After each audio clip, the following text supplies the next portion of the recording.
حضرت عبد الرحمن بن عوف رضی اللہ تعالی عنہ کا مقام و مرتبہ۔ مسند عبد الرحمن بن عوف میں ہے عن ابراہیم بن عبد الرحمن بن عوف قال اغمی علی عبد الرحمن بن عوف۔ حضرت ابراہیم بن عبد الرحمن بن عوف رضی اللہ تعالی عنہ سے روایت ہے، انہوں نے فرمایا کہ عبد الرحمن رضی اللہ تعالی عنہ پر غشی طاری ہو گئی تھی، فصرخوا علیہ، لوگوں نے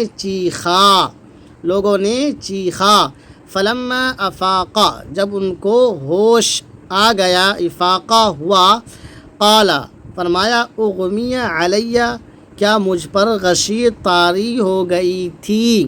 قالوا نعم، لوگوں نے کہا جی ہاں۔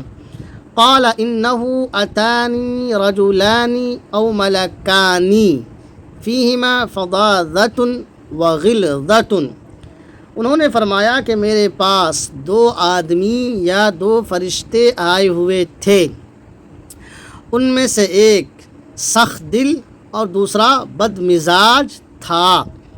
فانطلقا بی، تو مجھے وہ دونوں لے کر چلے، فلقیہما رجلان او ملکان، وہ دونوں مجھے لے کر کے چلے تو ان دونوں سے دو آدمی یا دو فرشتے کی ملاقات ہوئی، ہما اراف منہما و ارحم، وہ دونوں نرم دل اور رحم دل تھے۔ فقالا، ان دونوں نے کہا، این تریدان، کہ تم دونوں کہاں کا ارادہ رکھتے ہو، کہاں جا رہے ہو؟ قال، ان دونوں نے کہا، نرید العزیز الامین اب الامیرہ، عزیز امین کی جانب کا ارادہ ہے، یا عزیز امین یا امیر کی طرف جا رہے ہیں۔ شک القاضی، قاضی صاحب کو شک ہو گیا۔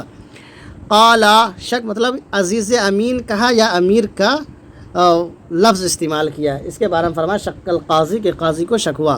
قال، ان دونوں نے کہا، خلیا عنہ، ان کو چھوڑ دو، خلیا عنہ، کہ ان کو چھوڑ دو، فإنه ممن كتبت له السعادة وهو في بطن أمه، یہ وہ شخص ہے جن کے لیے سعادت کو اس وقت لکھ دی گئی جب یہ اپنی ماں کے شکم میں تھے۔